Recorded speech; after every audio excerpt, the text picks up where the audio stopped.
ईशमीशान निर्वाणरूपम् विभुं व्यापकं ब्रह्मवेदस्वरूपम्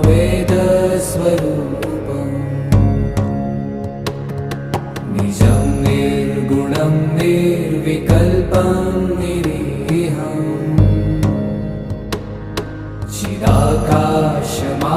चिदाकाशमाकाशवासं भजेऽहम्